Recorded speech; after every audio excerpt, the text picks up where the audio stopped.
And without further ado, let's go into the topic.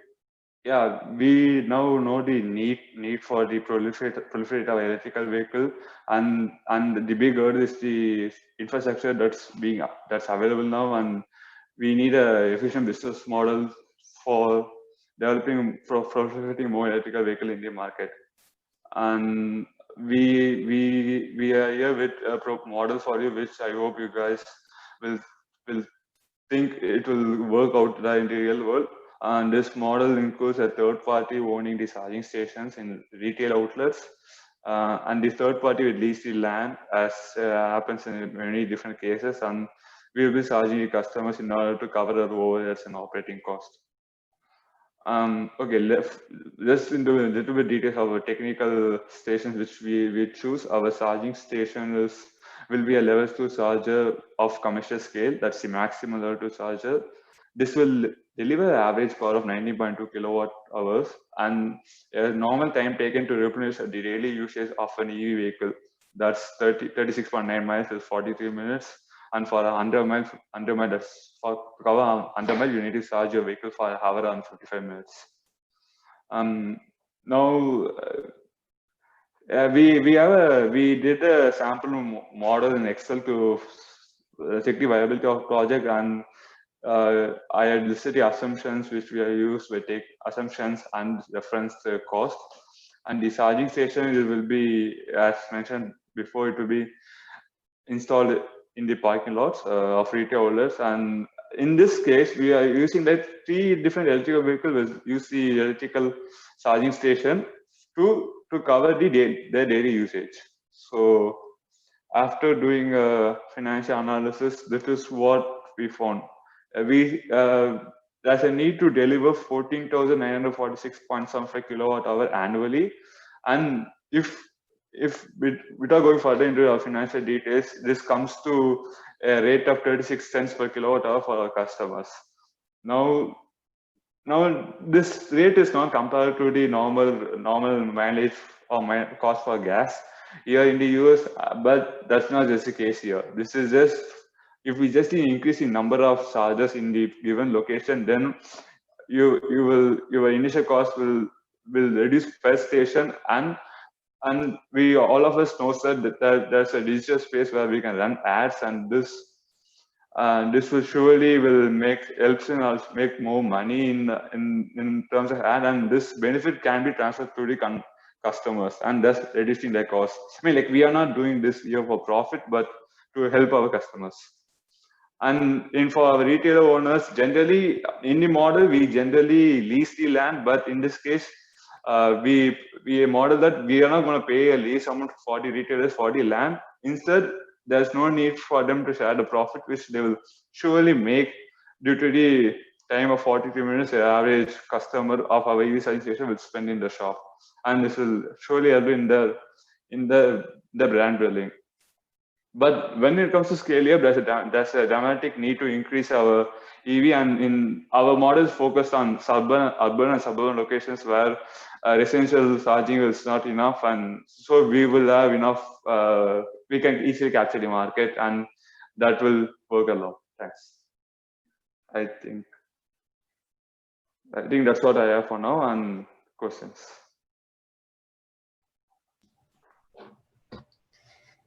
Thank you. So from your model, how long did it take to get a payback with those numbers? Like, how long would it take to break even? Our break even is for 20 years, the life of the project. 20 years? Yes, yeah. I mean, like, the entire, we did an analysis for the entire lifetime of the charging station infrastructure. I see, got it. Did you look at any companies that are operating in a similar way to this today as part of your research?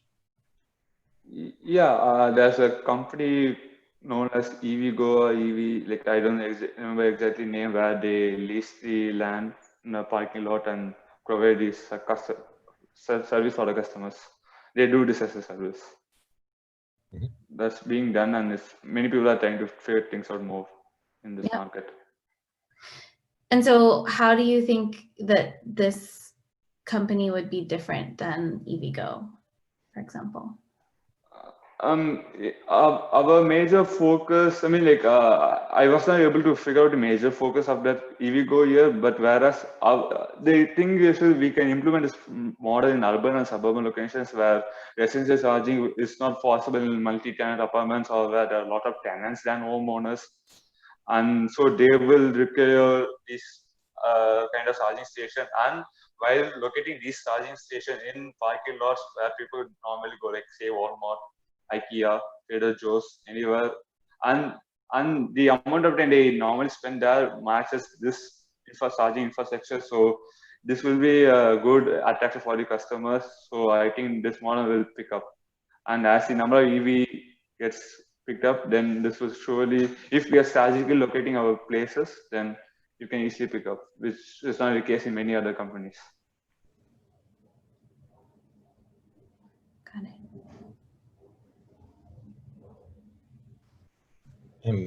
So the I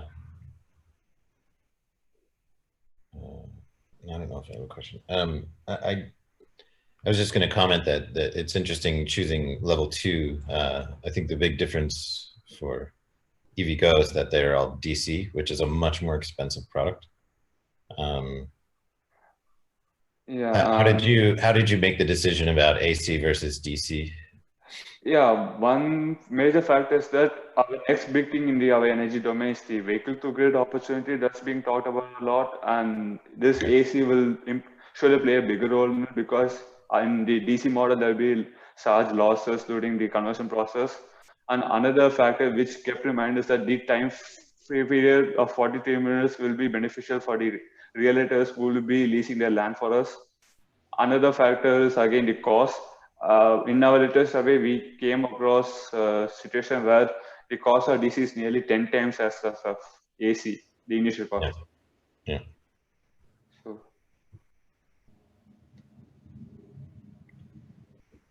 Yeah. Did you take a look at how many vehicles actually can charge at the higher level AC? So I know legacy AC vehicles were only charging at like 6.5 kilowatts, but there are vehicles that can charge at that.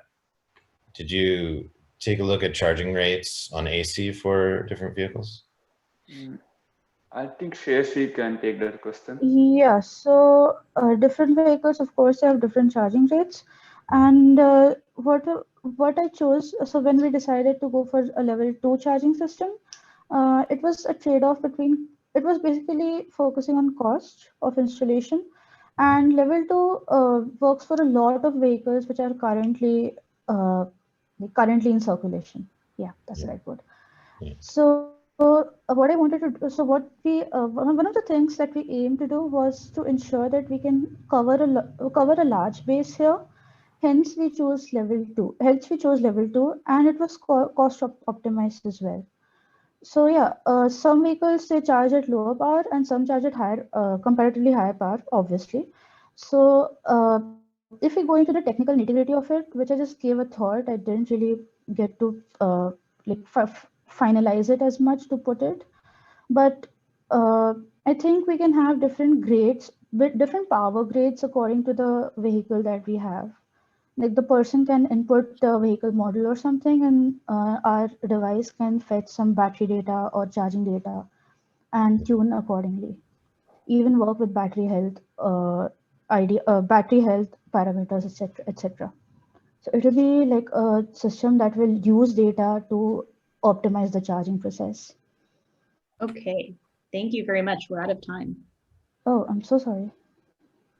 Thank you all. Thank you. Thank you for your time.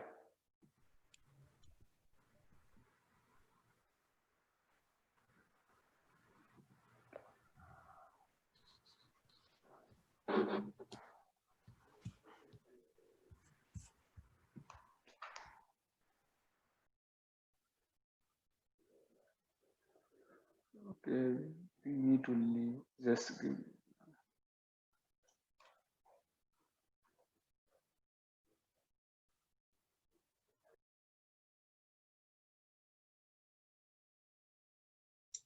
All right, so next team is waiting, so I'll admit them so they have a couple minutes to set up.